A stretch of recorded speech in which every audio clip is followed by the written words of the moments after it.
सांसद में अभी लोगों को आईफोन दिया, लिटरली पूरी डेटा है। हम लोग भी साइबर सिक्योरिटी से हैं ना, नेशनल पार्टीज है जो चुनाव लड़ती है, इसमें से कुछ लोग शामिल है। गवर्नमेंट ने क्या किया कि जितने भी रेड कलर वाली बसेस थी और ग्रीन कलर वाली उसको ऑफ कर दिया है और सिर्फ ब्लू कलर और ये क्लस्टर बसेस चालू की, जिसमें ये प्रॉब्लम है, हाँ, जिसमें ये प्रॉब्लम आ रही है कि पब्लिक बहुत ज़्यादा है, लिटरली बहुत ज़्यादा। 2.5 साल से हम लोग कॉलेज आते हैं, मैं इंजीनियरिंग स्टूडेंट हूँ, 3rd ईयर का स्टूडेंट हूँ, और बसेस बहुत लो हो गई है। सर्विस भी इनकी मतलब कि बहुत कम है। एक बस में 4 जन तो पहले कंडक्टर बैठे हुए हैं। आप स्टूडेंट हैं? हाँ। आपने और ये भी बोला आपने जो लड़कियों को फ्री मिलता है, हाँ, तो स्टूडेंट को क्यों नहीं फ्री मिलना चाहिए? मिलना चाहिए, लेकिन कहाँ से आए हुए हैं आप? दिल्ली में 10 साल से हूँ, बट मैं बिलोंग करता हूँ बिहार से। जी हाँ। देखिए, मैं पूछना चाहता हूँ रेखा गुप्ता जी से और उनके ट्रांसपोर्ट मिनिस्टर से, जो ये बच्चा बिहार से आकर के कितने साल से रह रहे हो? यहाँ पे तो 10 साल से रह रहा हूँ, लेकिन इंजीनियरिंग कॉलेज में मेरा 2.5 साल हो गया। अभी जाते हुए बस से मैं कहाँ जाता से हूँ। कर रहे हो इंजीनियरिंग आप? मेरा एयरपोर्ट के पास कॉलेज है, राजोत्री कैंपस है, BSU का कैंपस है। क्या है, क्या सब्जेक्ट क्या है उसमें? Computer science engineering. Computer science. देखिए, ये बच्चा पढ़ रहा है तो भारत के लिए पढ़ रहा है, और भारत से आया हुआ है दिल्ली में, देश की राजधानी दिल्ली है। मैं पूछना चाहता हूँ रेखा गुप्ता जी से और यहाँ के संसद डिपार्टमेंट से, जो आपने महिलाओं को फ्री किया, जो 50-50 हज़ार रुपये ले रही है, 80-80 हज़ार रुपये कमा रही है, वो महिला फ्री चल रही है, लेकिन ये बच्चे के अगर जेब में मैं हाथ डालूं, इसे जेब में 10-5 रुपये मिल जाए, बड़ी मुश्किल से मिलेंगे। इसको क्यों नहीं फ्री मिलना चाहिए? पूछता है भारत, पूछता है सर्व सेवा आपको, इसको क्यों नहीं फ्री मिलना चाहिए? यहाँ पे सबसे बड़ी चीज़ है, किसी को मेल भी लिखो तो वो बोलते हैं 2 दिन 4 दिन पे मेल आ जाएगा। मेल आता कहाँ है, मेल का उल्टा बोलते हैं, और कैंपस में पूरी की पूरी इन्फॉर्मेशन लीक कर देते हैं, और डायरेक्ट टीचर या कैंपस डायरेक्टर आता है और वो उल्टा हमें ही सुना के जाता है कि आपने कंप्लेन क्यों किया। कंप्लेन हम लोग डालते हैं, ऐसा नहीं है कि कंप्लेन नहीं डालता, हम लोग मेल डालते हैं, CM को डालते हैं, यहाँ तक कि सांसद को भी कोई डालते हैं, कोई पार्लियामेंट का इन्फॉर्मेशन मिल जाता है तो हम उसको मेल डालते हैं। ऐसा नहीं कि हम लोग मेल नहीं डालते हैं, बट इन्फॉर्मेशन हमें नहीं मिलती उस टाइप की। मेल डालने के लिए भी आपको बाधित किया जाता है। हाँ। क्यों आपने मेल डाला है? क्यों? आपका कॉन्स्टिट्यूशनल राइट है, आपको समस्या आ रही है तो आप संवैधानिक अधिकारों का प्रयोग कर रही हो। देखिए, ये हालात है दिल्ली में और देश में, किस प्रकार देख सकते हैं। मैं यही बार बार सरकारों को बोलता हूँ, तो देश से भर से लोग यहाँ आते हैं, देश की राजधानी दिल्ली में देश भर से लोग आते हैं। यहाँ पर देश भर के लोग हैं, कोई उत्तराखंड से होगा, कोई बिहार से होगा, यूपी से होगा, और सबकी ये महानगरी जो है राजधानी दिल्ली सभी के लिए है। लेकिन कोई भी सरकार, पिछले सरकारों को भी मैंने कोट किया था, तो आपने महिलाओं को कोट सिर्फ जो है फ्री किया है। फ्री कर दिया जी, मेट्रो में भी फ्री ये है। वोट बैंक की राजनीति हो रही है। केजरीवाल, इसमें क्या अंतर है? ठीक है, केजरीवाल ने भी बसेस फ्री थी, लेकिन मेट्रो नहीं थी। अभी मेट्रो भी फ्री हो गया लेडीज को लेकर। नहीं, लेडीजों को फ्री किया है, नारी सशक्तिकरण कर रहे हो, लेकिन आप जहाँ पर उन महिलाओं को जो जॉब करने वाली हैं, दिल्ली में ज़्यादातर लोग कमाने वाली हैं, अगर एक कंपनी में एक बच्चा ये जाता है तो इसको अगर 8,000 मिलता है, उसी जगह पे एक लड़की काम करेगी तो उसको मिलेगा 12,000। बिल्कुल मिलता भी हो, और लोग यहाँ पे जाते भी हैं, जो इनको मिलता 50,000 की सैलरी है, वो लोग भी ट्रैवल करते हैं बसेस और ये में। मिनिमम वेजेस 12,000 नहीं है। तो दिल्ली का- मैं दिल्ली का- ये दिल्ली बोलता का- हूँ, मैं ये कहता हूँ बारंबार सभी सरकारों से, देखिए आप लोग वोट बैंक की राजनीति बंद कीजिए, वोट बैंक की राजनीति बंद कीजिए। धर्म के आधार पर वोट दिया जाता है, यहाँ तो और कुछ नहीं है। विकास के नाम पे कुछ नहीं है, एजुकेशन सिस्टम के नाम पे करप्शन है, लेबर लॉ तो खत्म ही है। करप्शन है, हर चीज़ में करप्शन है। सिर्फ और सिर्फ यहाँ पे मतलब कि जातिवाद पे वोट दिया जाता है और कुछ भी नहीं है। ये एक स्टेट की बात नहीं है, ये पूरा इंडिया की बात है। मिनिमम वेजेस तो 21,000 है। चलिए, मैं समझता हूँ जो बच्चा बता रहा है सही बता रहा हूँ। सरकारें बिजली पानी फ्री ना करे, बच्चे की स्वास्थ्य, शिक्षा, सुरक्षा, रोड सुरक्षा, ये सब चीज़ें सही कर दे, सबको 100%। जो भी भारतीय है, अगर उसको नेशनलिटी इंडियन का है तो उसको गारंटी के तौर पर दे, गारंटी के तौर पर नहीं, गारंटी के तौर पर दे। बाकी दुनिया को कमाने खाने दे। बिजली और बस फ्री करने से कोई भी स्टेट और कोई भी राज्य विकास नहीं हुआ। कहाँ मिलता है? जो रेंट पे रहता है उसको बिजली भी कहाँ मिलती है? उससे तो लिया जाता है, बिजली भी फ्री नहीं है। नहीं है। ये सिर्फ नाम के लिए, जो रेंट पे रहता है उसको बिजली बिल भरनी पड़े, 10 रुपये यूनिट है। अब चलिए हम दिखाते हैं आपको। कहीं ना कहीं सभी तरीके से जो दिल्ली में प्रवासी हैं, आपके वोटर कार्ड कहाँ की है? मेरा यहीं का है। दिल्ली का ही है। हाँ। और फिर भी इनको सब ढंग से शोषित किया जा रहा है। तो देखिए सरकार, तो कैसे आप सुशासन की। कोई बात नहीं, आपने बोल दिया, ट्रस्ट पर भरोसा है, आपने बोला है तो सही होगा। मेरा ठीक सारा है? डॉक्यूमेंट्स यहीं का है, मैं यहीं से पढ़ा लिखा हूँ और यहीं से अभी भी पढ़ाई कर रहा हूँ, ग्रेजुएशन में यहीं कर तो कैसे देखते हैं? पूर्व सरकारें भी थी, अभी सरकारें भी हैं, पढ़े लिखे बच्चे, बताइए कहीं दिक्कत आती है तो मुझे बताइएगा। मैं लिटरली बता रहा हूँ, मैं यहाँ पे कोई भी सरकार बढ़िया नहीं है, सब करप्ट है। एक ही थाली के सब चट्टे बट्टे हैं। कोई बोलता है कि मैं ये कर दूँगा वो कर दूँगा, अपने घर से कोई नहीं करता है।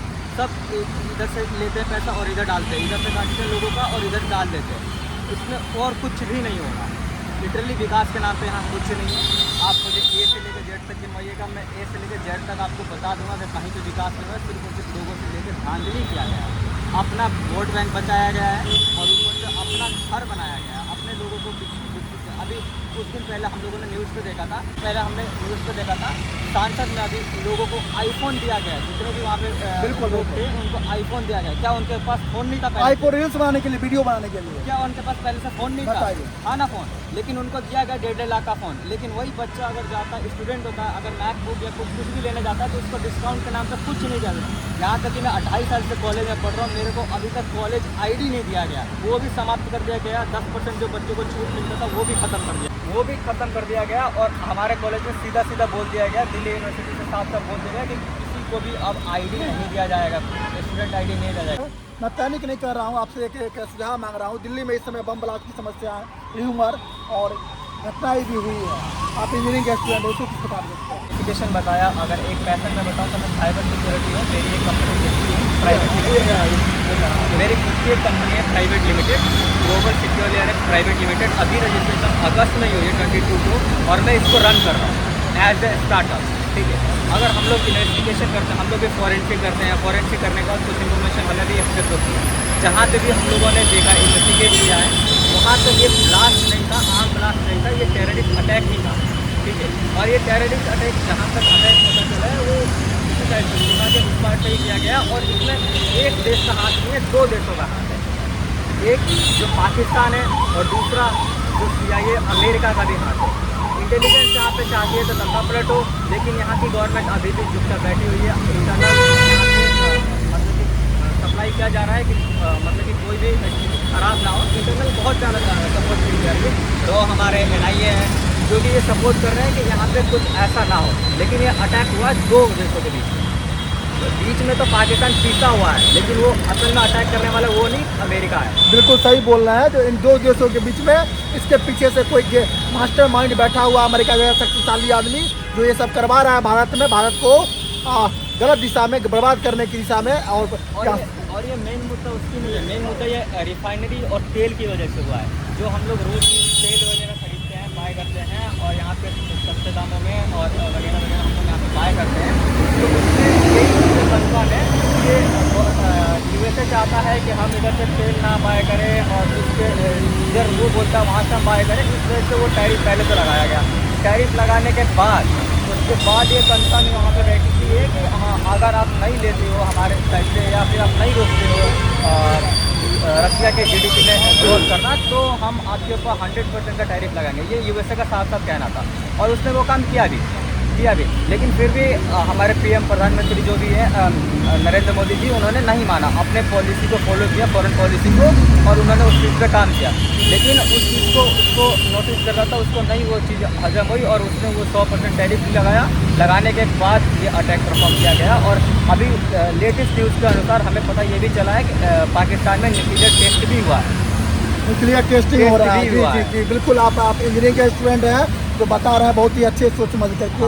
ये बताइए, जो इसमें सरकारें तो ले रही है संज्ञान में, लेकिन ये जो टेररिस्ट थे, इनको पनाह देने वाले, इनको सहयोग करने वाले, इनको रास्ता दिखाने वाले, वो कोई बाहर से नहीं आए थे, वो हमारे ये भी हमें पता है, ये भी मुझे पता है कौन है यहाँ पे, कौन सी पार्टी है, कहाँ से फंडिंग आती है, सब कुछ हमारे पास डिटेल है। लेकिन हम अभी कैमरा के सामने रिवील इसलिए नहीं कर सकते क्योंकि अभी मैं यहाँ से जाऊँगा और अभी 4 पुलिस वाले मेरे पीछे पड़े होंगे। ठीक है, और मेरे पास लिटरली पूरी डेटा है। हम लोग भी साइबर सिक्योरिटी से हैं, हम लोगों के पास पूरी डेटा है। यहाँ पे जो हमारी पार्टीज़ है ना, नेशनल पार्टीज़ है जो चुनाव लड़ती हैं, इसमें से कुछ लोग शामिल हैं और ये मैं नाम नहीं लूँगा स्पेशली, लेकिन कुछ लोग शामिल हैं। बिल्कुल शामिल है, बिल्कुल शामिल है। और कुछ लोग चाहते हैं कि ये काम हो, लेकिन अब नाम लेना नहीं। हाँ, वोट बैंक की राजनीति करते हैं। तो जनता जब तक दुखी नहीं रहेगी तब तक वो सरकार को मन नहीं कहता। भूखी नहीं रहेगी तब तक जनता वोट नहीं करेगी, जनता वोट नहीं करेगी। ये बात तो है। अब इसमें नाम लेना मैं इस वजह से जरूरी नहीं समझ रहा, क्योंकि अभी मैं अगर यहाँ पे जाता हूँ तो मेरे घर पे पुलिस मुझे पता है कि पहुंचेगी। नहीं नहीं, मैं आपके जोखिम को कभी नहीं डालना चाहूँगा अपने टीआरपी के लिए, और हम भी नेशनल सिक्योरिटी और आपकी सिक्योरिटी भी समझते हैं। हाँ। लेकिन जहाँ बात आती है देश की सिक्योरिटी की, जो हम आज देख रहे हैं दिल्ली में बम ब्लास्ट हो रहे हैं और पैनिक लोग हो रहे हैं, तो सामाजिक स्तर पर भी हमारा दायित्व बनता है इन सब चीज़ों को देखना। पुलिस प्रशासन सरकार तो कर ही रही है। पुलिस यहाँ की तरफ से, पुलिस के हाथ में कुछ भी नहीं है। यहाँ तक कि ये तो ठीक है NSD और NIA काम कर रही है और रॉ काम कर रहा है तो ठीक है, पुलिस को हम यहाँ पे मानते नहीं है। पुलिस बिल्कुल करप्ट है यहाँ पे। अगर उसको पैसे दो, अभी 4 थप्पड़ मार दो किसी को या 4 कुछ भी कर दो, अभी उसको पैसे दो, केस रफा दफा कर देंगे। पुलिस को हम ट्रस्ट नहीं करते, पुलिस की इन्वेस्टिगेशन भी हम नहीं मानते। यहाँ तक कि मीडिया की इन्वेस्टिगेशन भी हम लोग नहीं मानते। हम लोग खुद का इन्वेस्टिगेशन करते हैं, उसके अनुसार मैंने बताया आपको ये बात। नहीं, आप सही बोल रहे हैं, सही बोल रहे हैं। आज सभी लोगों को ज्ञान नहीं है, क्योंकि मैं फौजी बैकग्राउंड से हूँ तो थोड़ा सिक्योरिटी के बारे में मुझे नॉलेज है, बाकी न्यूज़ के माध्यम से, ताकि जनता को बेनिफिट हो। अगर किसी को साइबर फ्रॉड, आजकल आपने बहुत जगह देखा होगा, तरह तरह के साइबर फ्रॉड होते हैं, ठीक है। लाइक किसी को फ़ोटोज़ भेज के, किसी को मैसेजेस भेज के, किसी को लिंक भेज करके। जनरली लोग समझते हैं कि OTP और लिंक पे ही क्लिक करने से फ्रॉड होता है। ऐसा कुछ भी नहीं है। आप स्टेनोग्राफी का नाम सुने होंगे। स्टेनोग्राफी में क्या होता है कि एक कोई भी मलेशियस कोड हो या फिर मलेशियस इंजेक्शन हो या फिर उसको कुछ भी तरीके का उसमें कोलैबोरेट या बाइंड करके उसको लगाया जाता है और आपके फ़ोन पे भेजा जाता है, ठीक है। आप उसको उस फोटो को डाउनलोड भी करते हैं ना गलती से, तो भी आप हैक हो सकते हैं और आपकी सारी information like coordinates, camera access, bank account की इन्फॉर्मेशन, ये सारी इन्फॉर्मेशन उसके पास चली जाती है और जिससे कि वो आप पे अटैक करके पैसे आपके अकाउंट से गायब कर सकता है, आपकी इन्फॉर्मेशन चोरी कर सकता है। या फिर आप जनरली आजकल लोग क्या करते हैं, वॉशरूम में भी फ़ोन लेके जाते हैं, बैक कैमरा, फ्रंट कैमरा को खोल करके उस चीज़ को कैप्चर करके रिवील कर सकता है, आपसे डिमांड कर सकता है पैसों की। तो फ्रॉड तो कई टाइप के हो गए हैं आजकल। और सोशल मीडिया का भी इस्तेमाल लोग ज़्यादा कर रहे हैं, संभाल के करें। सोशल मीडिया का देखिए, अगर हम कई बार हम ही लोग करते हैं, कई बार हम लोग ऐसे फ़ोन चला रहे होते हैं, ऐसे बस उसमें साइड वाला क्या होता है, शोल्डर से देखता है और यहाँ से इन्फॉर्मेशन देख करके सामने वाले अपने फ़ोन पे टाइप कर लेता है। इस तरह से भी हैकिंग पॉसिबल है। ऐसा नहीं है कि हैकिंग सिर्फ एक टाइप से ही होता है। अभी तो कुछ दिन पहले, अभी अकॉर्डिंग टू माई नॉलेज, 31 जनवरी को दिल्ली में एक मतलब कि सबमिशन होने वाला है, साइबर सबमिशन, जो कि दिल्ली में ही होने वाला है। लोकेशन तो मेरे को याद नहीं है, लेकिन यहाँ पे होने वाला है, जिसमें आपको 0 क्लिक हैकिंग, लाइक किसी चीज़ पे आपको क्लिक नहीं करना है और किसी भी चीज़ को आपको बिना यूज़ करके हैकिंग को दिखाई जाएगी। और वो पॉसिबल है, लिटरली वो पॉसिबल है। ऐसा नहीं है कि पॉसिबल नहीं है, 110% पॉसिबल है। कोई भी उसको यूज़ करके हैकिंग कर सकता है और किसी को भी कुछ भी चीज़ों को कैप्चर करके या किसी के बैंक अकाउंट से पैसे उड़ाना है, किसी भी टाइप की इन्फॉर्मेशन चोरी कर सकता है। ये 110% है और टेक्नोलॉजी बहुत आगे चली गई है। ज़रूरी नहीं कि आपके पास कोई लिंक मैं भेजूंगा आप हैक हो गए, या फिर कोई इन्फॉर्मेशन भेजूंगा तो ही आप क्लिक करोगे, रीड करोगे, कुछ भी करोगे तो ही आप हैक होगा। नहीं, ऐसा कुछ भी नहीं है। आप अगर फ़ोन आपने रखा भी है ना, तो पर भी आप हैक हो सकते हो। आपके घर में वाईफाई है, उसके थ्रू भी आप हैक हो सकते हो। ब्लूटूथ है, ब्लूटूथ ओपन है, उसके साइड से भी आप हैक हो सकते हो। बहुत सारी इन्फॉर्मेशन है जी। चलते चलते आखिरी में एक बात बता दीजिए, तो बम से बचने के लिए क्या किया जाए? अब बम से बचने के लिए तो कोई तरीका नहीं। अब हमें नहीं अपने लेवल पर क्या किया जाए? अब हमें देखिए, इसमें तो मेरे नज़र में अभी तक हमने सोचा भी नहीं है और क्या करना चाहिए मुझे नहीं पता, क्योंकि मुझे नहीं पता कि इस बस जिसको सेल्फ डिफेंस हम बोल सकते हैं, तो हमें नहीं पता ना कि सामने वाले के बीच में क्या है। हो सकता है वो खुद ही बम बन के आया हो, फट जाए, तो इसमें कुछ कह नहीं सकता, ठीक है। और हमें ये ज़रूर देखना चाहिए कि हम अगल बगल अगर कोई खड़ा है, तो कोई संदिग्ध व्यक्ति है या कोई संदिग्ध सामान वगैरह कुछ लगता है, सस्पिशियस लगता है, तो हमें उस चीज़ से दूर रहना चाहिए या फिर हमें पुलिस को इन्फॉर्मेशन देनी चाहिए कि हाँ यहाँ पे ये चीज़ें हमें सस्पिशियस लग रही है। तो मे बी पॉसिबिलिटी इस चीज़ को कम हो किया जा सके कि हाँ यहाँ पे कुछ हादसा हो। जी, अपना शुभ नाम बता दीजिए। मेरा नाम अंकित चौधरी है। अंकित चौधरी, हाँ। बहुत बहुत अच्छा लगा आपसे बात करके, बहुत आपने अच्छी अच्छी जानकारियाँ बताई। उम्मीद करता हूँ देश की और दिल्ली की जनता को आपके दिखाए गए दिशा निर्देश, आपके बताए गए बातें उनको जरूर लाभकारी होगा। जय हिंद, जय भारत।